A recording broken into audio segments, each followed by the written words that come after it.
man your sister wants, and she'll snatch him up. Don't forget to bring your maidenheads and she'll match him up. Hold on, Dolly, if your eldest daughter needs a friend. Just name the kind of man your sister wants, and she'll snatch him up. Don't forget to bring your maidenheads and she'll match him up. Hold on, Dolly Levi. That's right, Mrs. Dolly Levi, born Gallagher. Social introductions, ladies and gentlemen of excellent family introduced under the most respectable conditions in an atmosphere of elegance and refinement. Object, matrimony. Unfortunately, I won't be able to offer my usual lightning service today, as I have a previous appointment in Yonkers, New York, arranging the second marriage of Mr. Horace Vandegelder, the well-known half-a-millionaire. As my late husband, Ephraim Levi, always said, that means he's got at least $60,000 cash.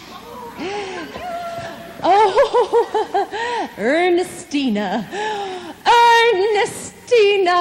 I will do my best to see that you are carried across somebody's threshold before the week is out. Now, I might also mention that I am available for financial consultation, instruction in the guitar and mandolin, short-distance hauling, and varicose veins reduced. Come on, Dolly. She's the one the Spitzers recommend. Just name the kind of man your sister wants, and she'll snatch him up. Don't forget to bring your maidenheads and she'll match him up. Come on, Dolly. Mrs. Levi! Mr. Kemper, the artist. You know, I am something of an artist myself. I do those silhouettes with black paper and scissors. Well, here's one of Lillian Russell. Looking the other way. Well, I have to do them like that because I'm no good at noses.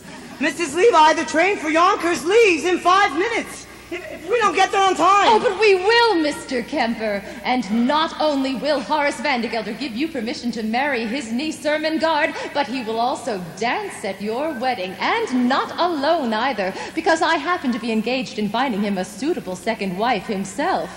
What he really wants is someone steady to keep the house clean. As my late husband, Mr. Levi, always said, marriage is a bribe to make a housekeeper think that she's a householder. I know all about it, Mrs. Levi. Half of New York says he's going to propose to Mrs. Irene Malloy this very afternoon. Which is exactly why I am on my way to Yonkers this morning, Mr. Kemper, and can take on your case and knock off 4 lovebirds with 1 stone, or whatever I'll throw, we'll see. Oh, well, what do you think of that? I have nothing here to pay my train fare with. Just large bills, 5s and 7s. I have some change here somewhere. I only hope this doesn't turn out to be a wild goose chase, Mrs. Levi. Oh, speaking of poultry, I am also available for fresh Jersey eggs, surgical corsets reboned, ears pierced ears replugged. Mrs. Levi!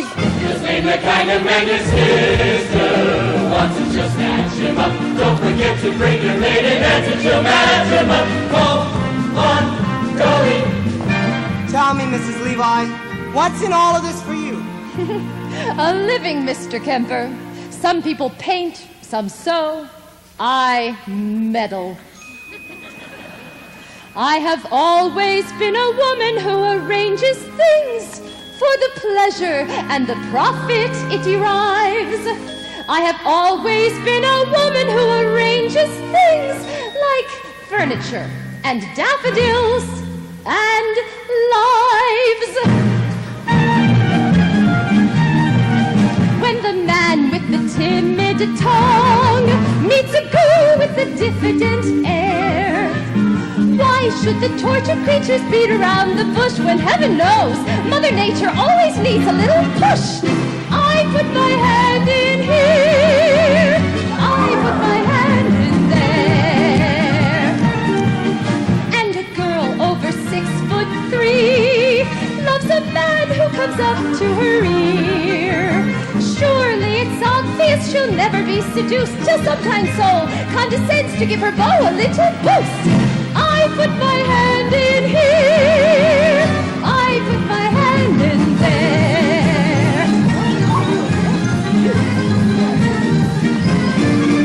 I have always been a woman who arranges things. It's my duty to assist the Lord above.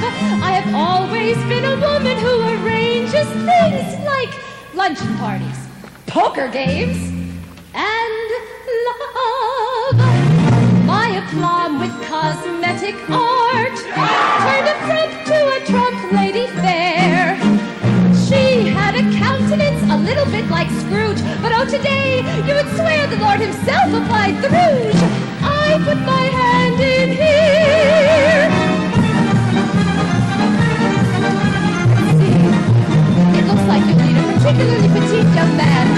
You give me a call, we can arrange specialties like that. Well, we need another gentleman in this row, don't we? Let me give you my card. We'll try to arrange for closer seats next time.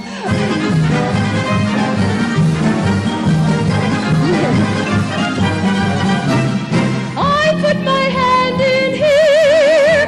I twist a little, stir a little, him a little, her a little, shape a little, mold a little. Some poor chap gets sold a little. When I use my fists a little, some young bride gets kissed a little. Pressure with the thumbs. Matrimony comes when I put my hand in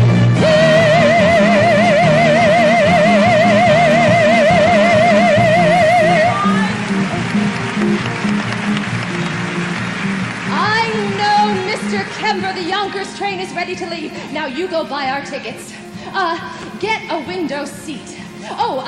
Order lunch. And, I'll meet you on board. Well, go!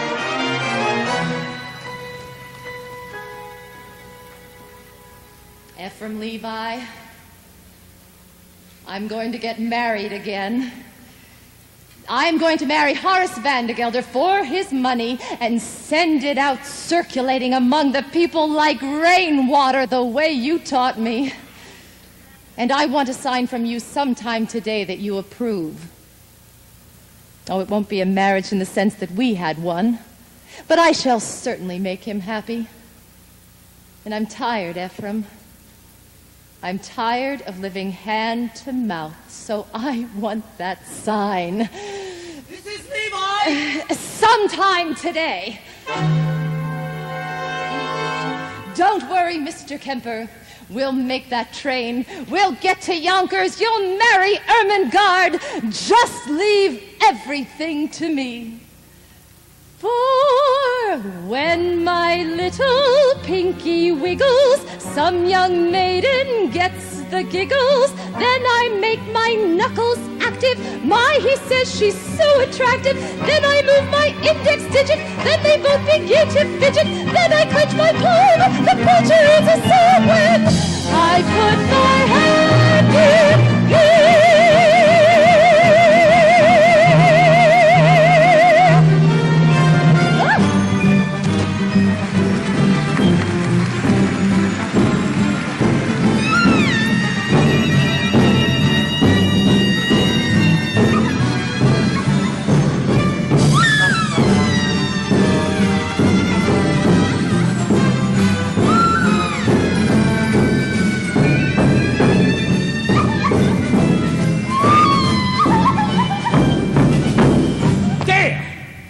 Can I be expected to play Yonkers, my Yonkers, with all that bellowing in my ears? I can't help it, Uncle. I love Ambrose Kemper. And I say you're too young to be in love with anybody. Here, take this. I'm not too young. I'm 17. And in another year, I'll be an old maid. Well, I forbid it. Dare to be an old maid, Ermengarde, and I'll cut you off without a cent. And don't cry in front of the store. I can't help it. I'm unhappy. Well, then, by thunder, you'll go weep for a while in New York where it won't be noticed. Now get upstairs and start packing your trunk. Oh, and don't get any tears on that lock. It was just oiled.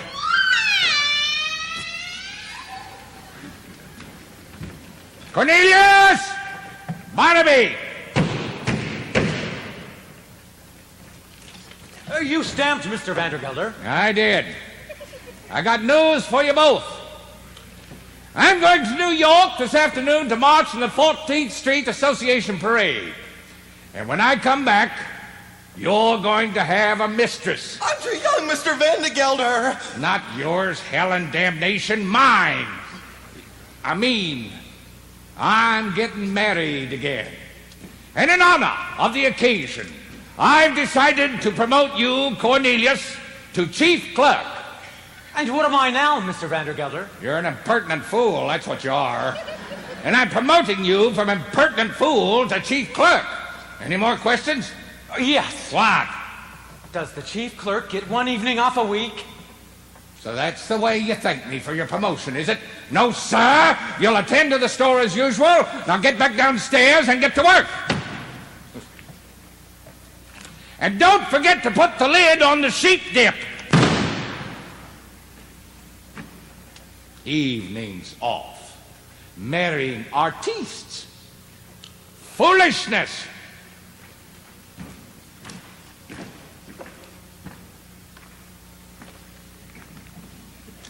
"99% of the people in this world are fools, and the rest of us are in great danger of contamination." Why, even I was once young, which was foolish, and got married, which was foolish, and was poor, which was more foolish than anything else. Then my wife died, which was foolish of her, and I grew older, which was sensible of me, and became rich, friendless, and mean, which in Yonkers is about as far as you can go. Oh, I know what you're wondering now. Why a man of such good sense should be planning anything so foolish as getting married again. Answer's simple. This house without a woman would be an empty shell. And pretty dirty, too. It takes a woman all powdered and pink to joyously clean out the drain in the sink. And it takes an angel with long golden lashes and soft wristed fingers for dumping the ashes. Yes, it takes a woman, a dainty woman, a sweetheart, a mistress, a wife. Who asked ya? Oh, yes, it takes a woman, a fragile woman, to bring you the sweet things in life. The frail young maiden who's constantly there for washing and bluing and shoeing the mare. And it takes a female for setting the table and weaning the Guernsey and cleaning the stable. Yes, it takes a woman, a dainty woman, a sweetheart, a mistress, a wife. Everyone wants to Yes, it get. takes a woman, a fragile woman, to bring you the sweet things in life. And so she'll work until infinity. Reaches for femininity.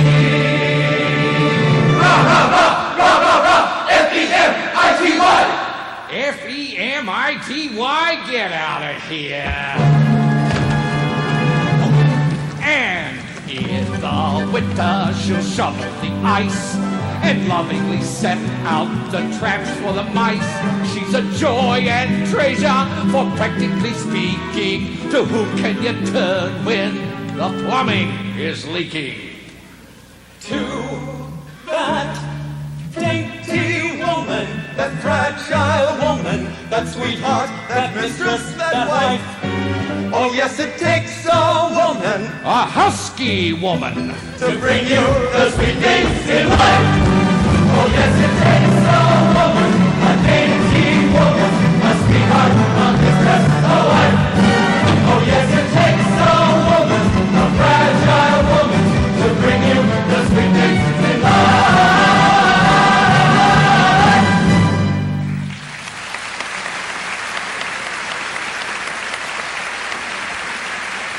All right, out of here, all of you. Don't be coming back till I see the color of your money. Harlow, I don't care if your uncle is district judge. You keep your hands out of that pickle barrel.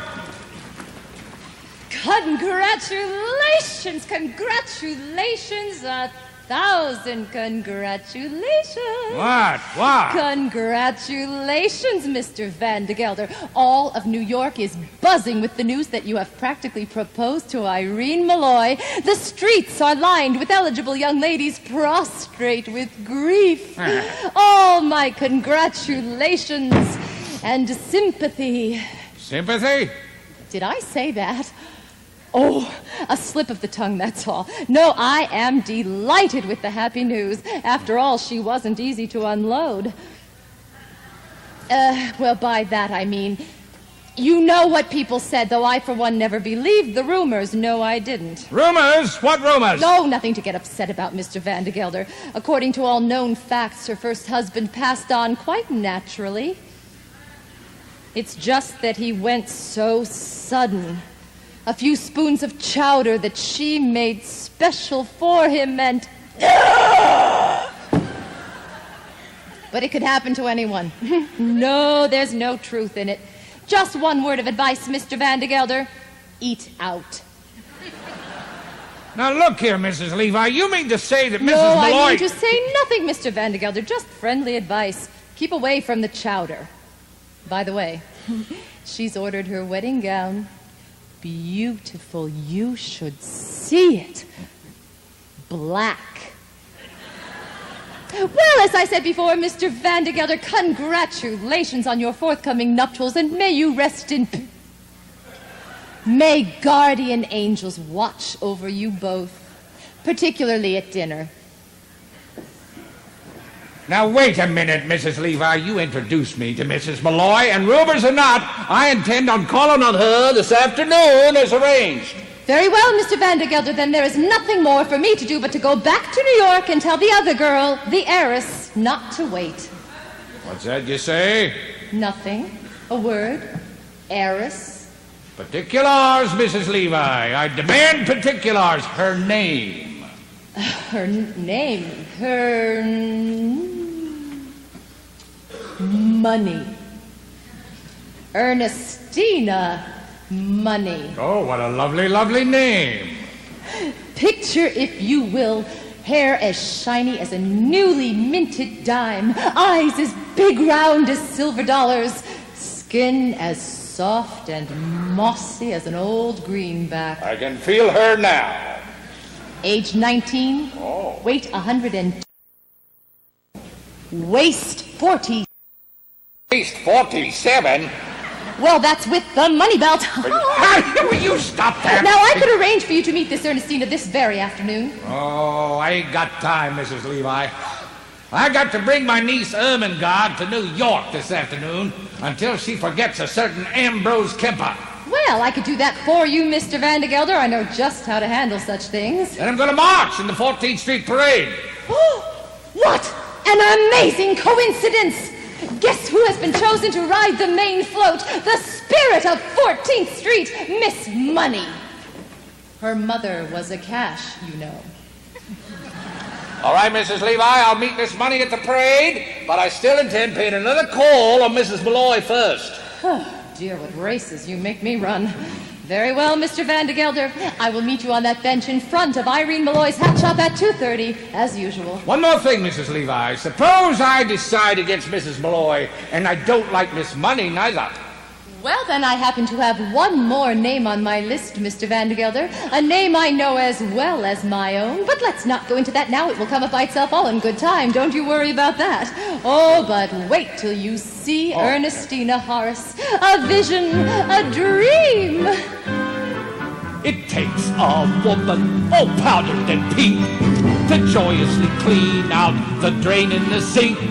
And it takes an angel with long golden lashes and soft resin fingers for dumping the ashes.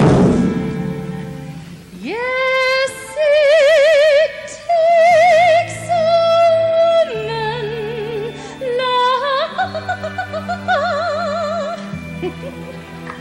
You know, Ephraim, I'm going to have this entire building done over in blue wallpaper. Yes, in blue. Ambrose? Ermengarde? Where are you? We've got plans to make. Chief clerk. Promoted from chief clerk to chief clerk. And if I'm good, in 10 years, I'll be promoted to chief clerk again. 33 years old, and I still don't get an evening free. When am I going to begin to live? You can live on holidays, Cornelius. Oh, did you forget what we did last Christmas? All those canned tomatoes went bad and exploded, and you and I cleaned up the mess all afternoon. Do you call that living? No, but... Oh, Barnaby, you and I are going to New York. You mean close the store? Uh-huh. Cornelius, we can't. We'll have to. Some more rotten tomato cans are going to explode. Holy cabooses, how do you know? Because I'm going to light this candle under them. That's how I know. They'll make such a smell that customers won't be able to come into this place for 24 hours. Ooh, that'll get us an evening off. We're going to New York, Barnaby, and we're going to live. We're going to have a good meal. We're going to be in danger. We're going to spend our money. We're going to be arrested. Holy cabooses! And one more thing. We're not coming back to Yonkers until we've each kissed a girl. Cornelius, you can't do that. You don't know any girls. Well, I'm 33 years old. I have to begin sometime. I'm 17. It isn't so urgent for me. Oh, New York, Barnaby. Elevated trains. The lights of Broadway. The stuffed whale at Barnum's Museum. Stuffed whale? A stuffed whale. What do you say, Barnaby?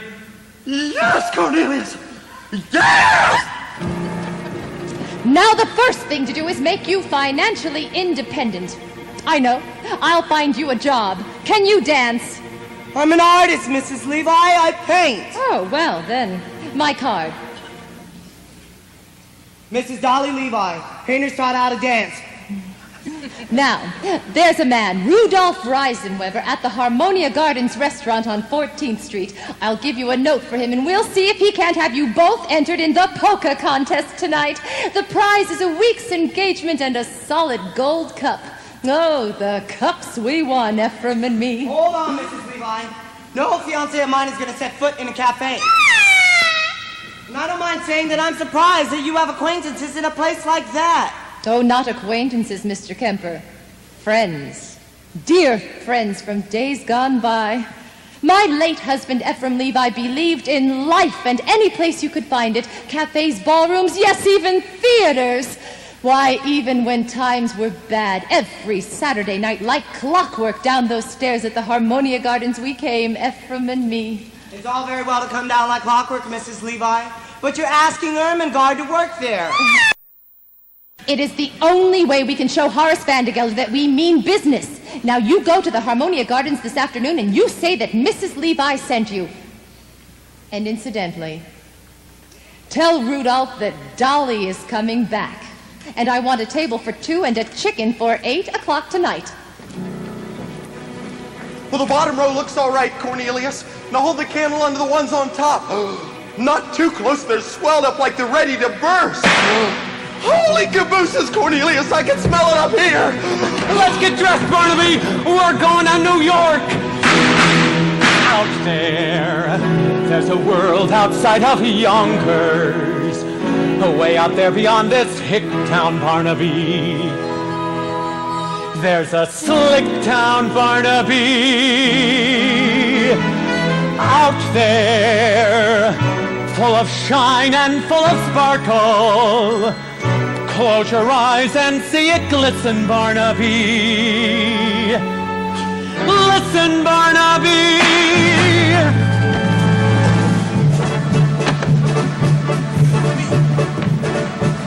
Put on your Sunday clothes, there's lots of world out there. Get out the brilliantine and dime cigars. We're gonna find adventure in the evening air. Girls in white in a perfume night where the lights are bright as the stars. Put on your Sunday clothes, we're gonna ride through town in one of those new horse-drawn open cars. We'll see the shows at Delmonico's, then we'll close the town in a whirl. Then we won't come home until we've kissed a girl. Put on your Sunday clothes when you feel down and out. Strut down the street and have your picture took. Dress like a dream, your spirits seem to turn about. That Sunday shine is a certain sign that you feel as fine as you look. Beneath your parasol, the world is all a smile. That makes you feel brand new down to your toes. Get out your bed, it's your party man, it's your beads and buckles and bows. For there's never Monday in your Sunday clothes. Come on, Barnaby, we're going to New York. Elevated trains, the lights of Broadway, the stuffed whale at Barnum's Museum. Put on your Sunday clothes when you feel down and out. Sit down the street and have your picture took. It's like a dream, your spirits seem to turn about. That Sunday shine is a certain sign that you feel as fine as you look. Beneath the parasol, the world is all a smile. It makes you feel brand new down to your toes. Get out your bed, it's your pattern leg, it's your beads and bundles and bows. For it's never Monday in your Sunday clothes.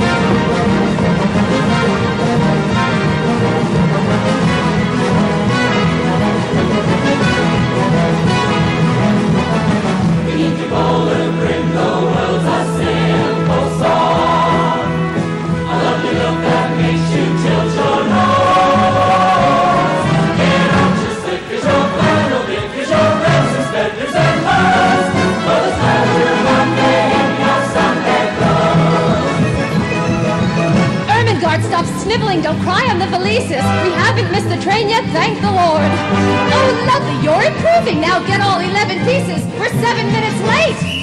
All aboard!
husband, Mr. Peter Malloy. May he rest in peace wherever he is, I'm not sure. He was a caution, you know. Oh, it's all too much! What with the late husbands and new marriages, and on top of everything else, Miss Mortimer returning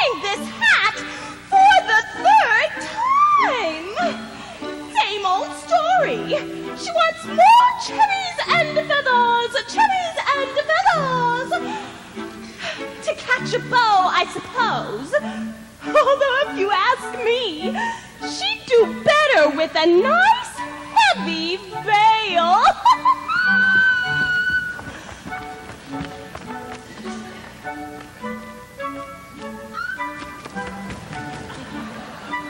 I told her, ribbons down our back is what we'll be wearing this summer if we want to catch a gentleman's eye. But she'd have none of it.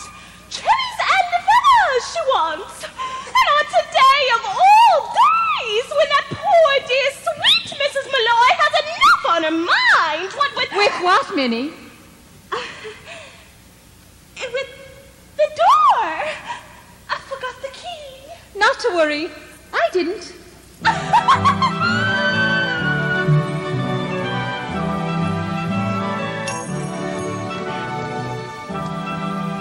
And as I was saying, Mrs. Malloy, I could bite out my tongue for the things I've said and the things I'm going to say. But as long as I've gone this far, I might as well go all the way. Mrs. Malloy, why? Say it, Minnie. Why have I decided to marry Horace Vandergelder? Mrs. Malloy, I didn't ask you that. I would rather die on the rock than ask you such a personal question. But as long as you did bring it up. I'm marrying Horace Vandergelder for one reason and one reason alone, Minnie. To get out of the millinery business. I hate hats. Mrs. Malloy! And I can no longer stand being suspected of being a wicked woman with nothing to show for it. Mrs. Malloy! Don't protest, Minnie. All millineuresses are suspected of being wicked women. That's why I can't go to restaurants or balls or theaters. That's all the proof they'd need. Take my word for it, Minnie. Either I marry Horace Vandergelder or I break out of this place like a fire engine. Not Miss Mortimer again. Miss Mortimer, I'll take care of it. No, Minnie. Leave it be. You can make another hat for Miss Mortimer if you'd like. I'm wearing this one myself. Mrs. Malloy, you can't. You're a widow in that hat. Well, it's provocative, that's what. Is it, Minnie? Well, who knows who may come into the shop today, and provocative may be just what I want to be. Mrs. Malloy!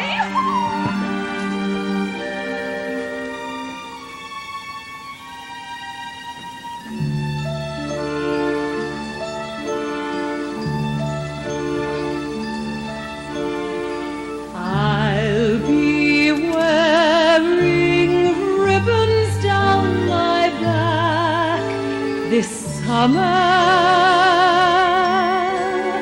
Blue and green and streaming in the yellow sky. So if someone special comes my way this summer, he might notice me passing by,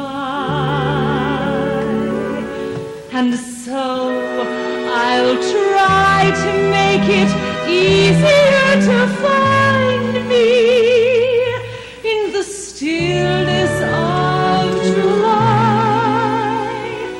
because a breeze might stir a rainbow up behind me that might happen to catch a gentleman's eye, and he might smile and take me by the hand this summer, making me recall how lovely love can be. And so I will proudly wear ribbons down my back, shining in my hair.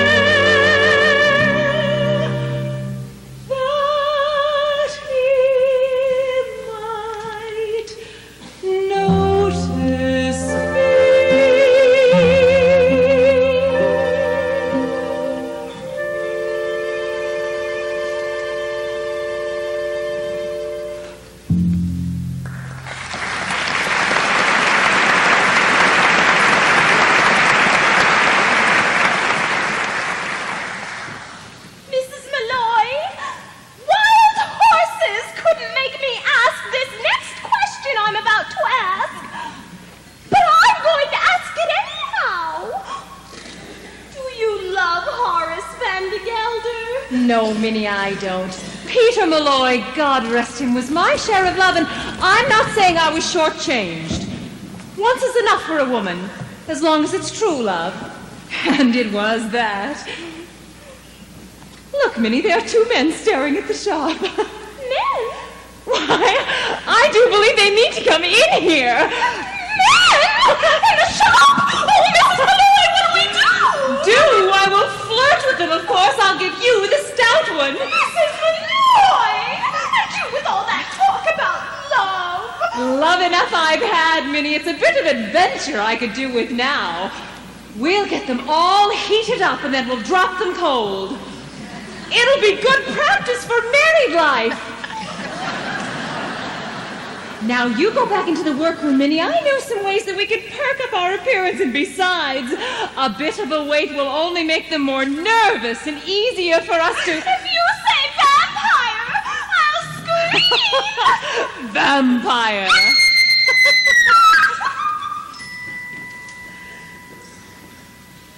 And so I'll try to make it easier to find me in the stillness of July, because a breeze might stir a rainbow up behind me that might happen to catch a gentleman's eye. Oh, Minnie, we'll get an adventure out of this yet.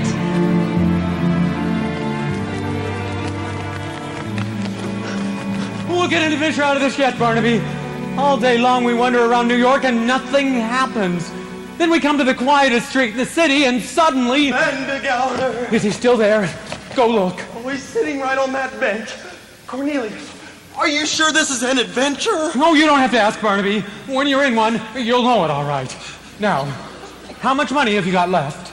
Not much, Cornelius. 40 cents for the train back, 30 cents for dinner, 20 cents to see the whale, $1.90. Why? When those women come out here, we'll have to pretend to be customers. Customers, that's it. Maybe the best thing to do is to make them think we're rich. Then we won't have to spend anything. We're two men, about town, looking for hats for ladies. Oh, good afternoon, Mrs. Malloy. Oh, here, Cornelius Hackle. Here, Barnaby Tucker.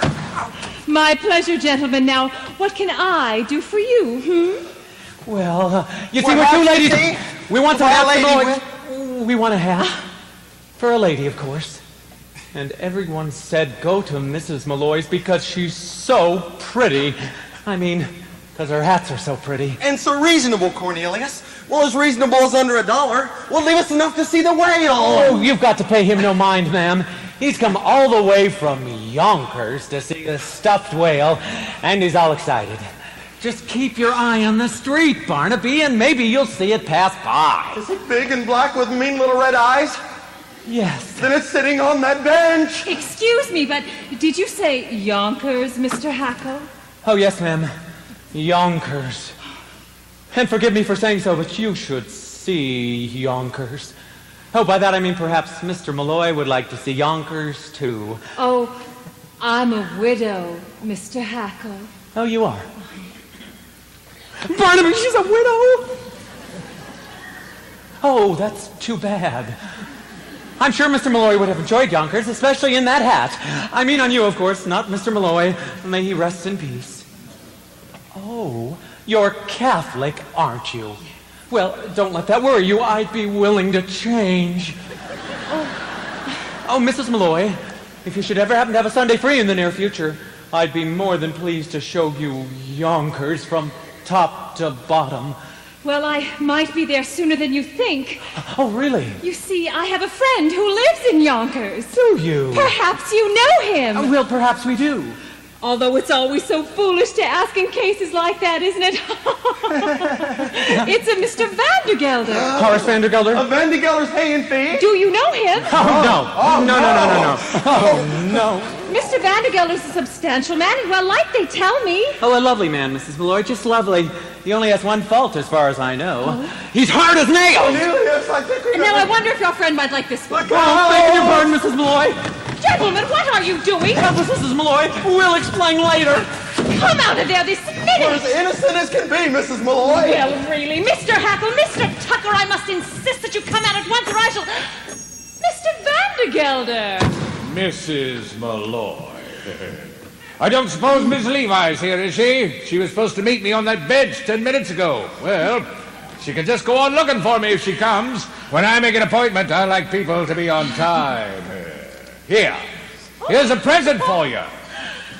Chocolate-covered peanuts, unshelled. That's the expensive kind. Did I just see you talking to two men? Men? Men, Mr. Vandergelder. Now, what would men be doing in a lady's hat shop? Now, let's go back into my workroom. I am so anxious for you to see it. Well, I saw it last week. So you did, Mr. Vandergelder. Well, now, what's new in the hay and feed business? I understand you have 3 friends all hard as nails. I mean... What on earth are you talking about? Yonkers. I hear it's a very beautiful city. Oh, who's been telling you about Yonkers, may I ask? Nobody. A friend. A friend? You see, He? A customer, Mr. Vandergelder. Someone quite well-to-do, as a matter of fact. He was in here buying hats for ladies. You might even know him, although it's usually silly to ask in cases like that. It's a Mr. Cornelius Hackle. Did you say Hackle? Why, yes.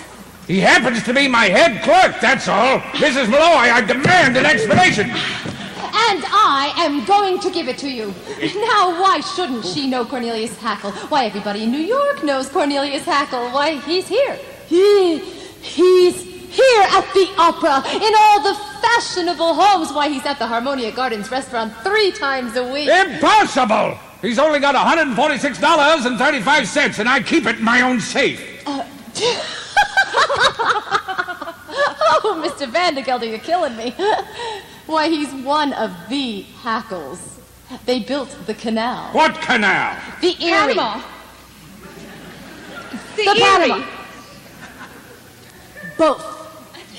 It ain't the same man. Who took the horses out of Jenny Lynn's carriage and pulled her through the streets? Cornelius Hackle. And who dressed up as a waiter at the 5th Avenue Hotel and dropped an oyster down Mrs. Astor's. Well, I can't say it, but it was Cornelius. Why, he is the playboy of New York.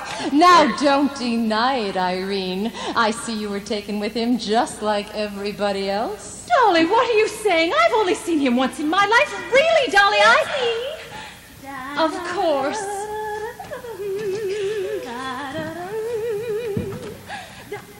Thank you.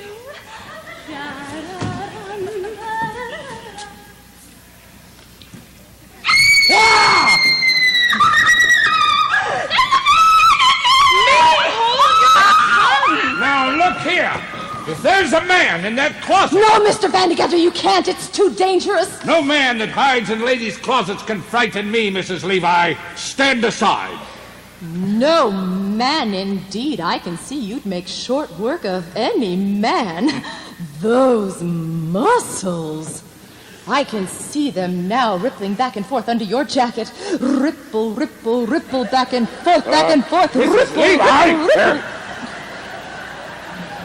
For the last time, will you stand aside? Stand, indeed, Mr. Vandergelder. That is exactly what the courts will want to know when you are accused of entering that closet without a search warrant. I mean, what do you stand for if you don't stand for the law of this great land? I know what I stand for. I stand for motherhood, America, and a hot lunch for orphans. Take off your hat, sir. Betsy Betsy Ross's flag is passing. Do you see him on the hill at Gettysburg, neath that great triumphal arch? If you see him as he's tramping through the graves of wrath, stand up and march! March! March! Has this not affected you, sir? I came here at 14 years of age, an immigrant girl from a land that oppressed my people, and I must echo here what was said by that great and patriotic American, Moses! I stand for motherhood, America, and the untouched orphans. Take off your hat, sir. There's a tear-stained eagle passing. Do you see him on the bridge at Waterloo? Neath that great triumphal arch. If you hear him singing in the sugar cane, stand up and march, march, march. I stand for motherhood, America, and the untouched orphans. Take off your hat, sir. There's a eagle passing. Do you see him on at Gettysburg? Neath that great triumphal arch. Stonewall Jackson, glory, glory, hallelujah. Stand up and march, march. 407 years ago. March, march. March, march. Damn the torpedoes, full speed ahead. March, march, march.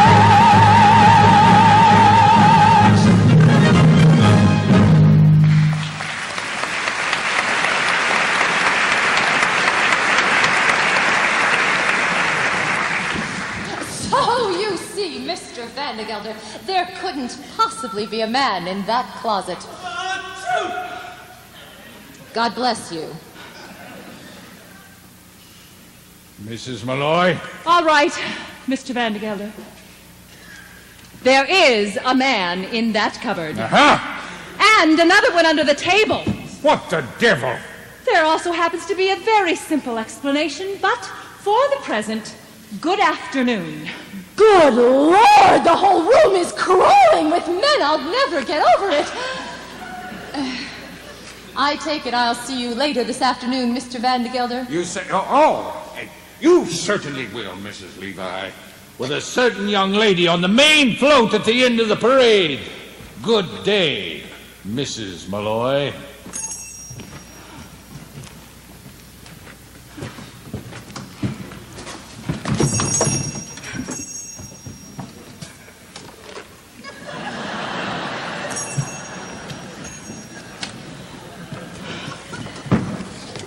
Oh, Mrs. Malloy, I can explain everything. I do not You see- wish to hear any explanations, Mr. Hackle. Just you and Mr. Tucker do me the pleasure of leaving my shop at once, or I send for Officer Gogarty. Well, now, if you ask me, Irene, calling an officer is letting them off too easy. The law courts, that's where they belong.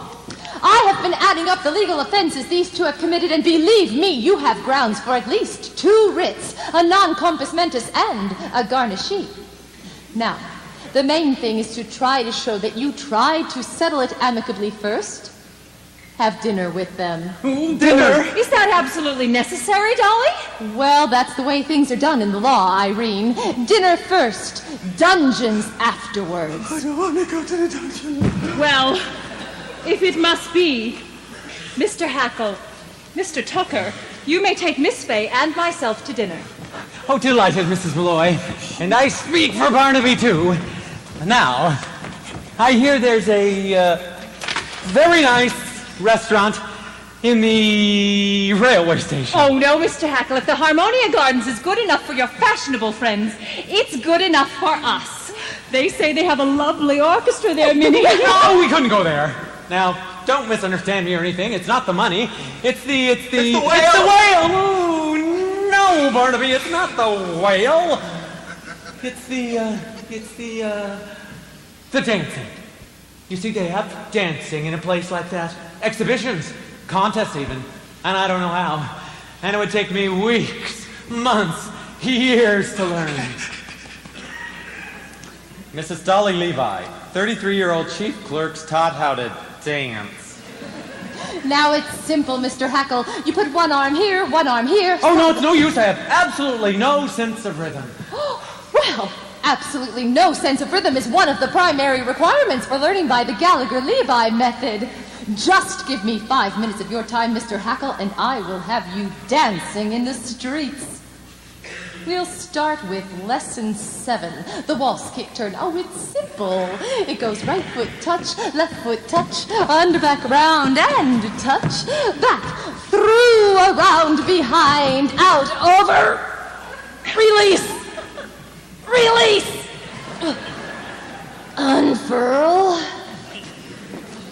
Wonderful. When I think of the lucky women who will find heaven in your arms. Let's go back to lesson 1. Put your hand on her waist and stand with her right in your left hand. And 1, 2, 3, 1, 2, 3, 1, 2, 3. Oh, look! I'm dancing! Well, I was. Of course you were, Mr. Hackle. Take the someone whose arms you're in.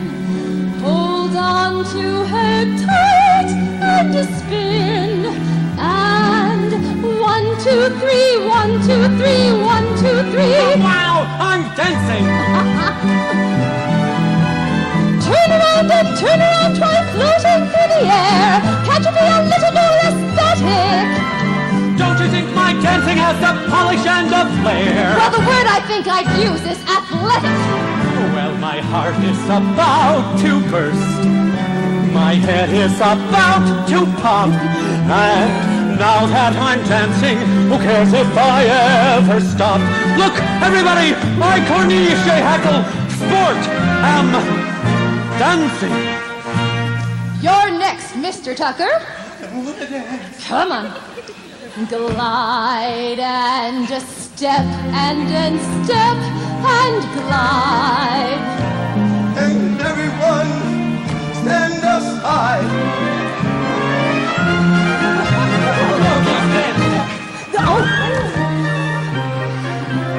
You could learn to polka if you work a week or so, or the tango filled with passion seething. I might join the chorus of the Castle Garden Show. Well, whatever you do, for gosh sakes, keep breathing.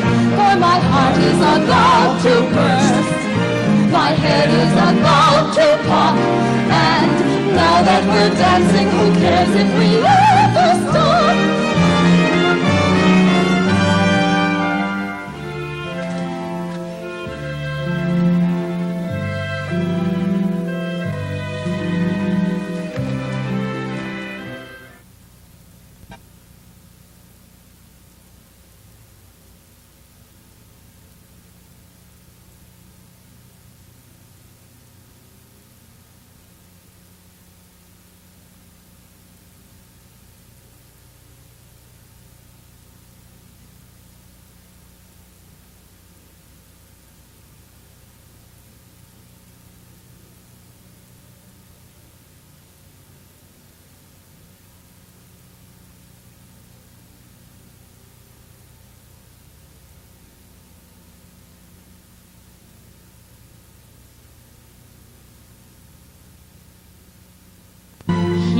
Suddenly someone who can make all your daydreams appear to you while you're dancing.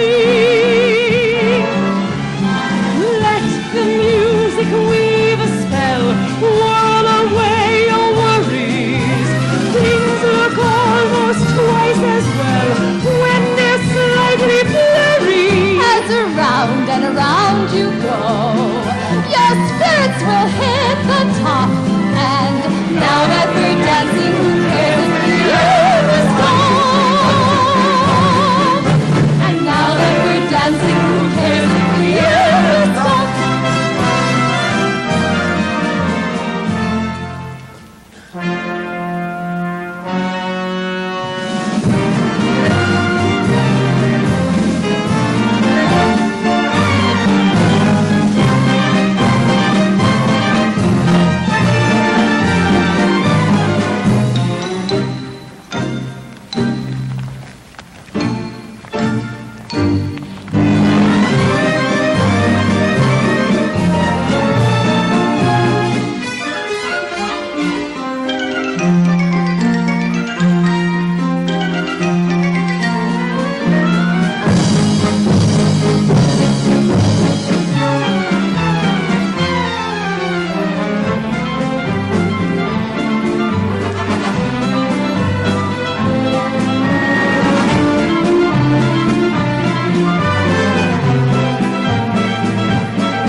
Bye.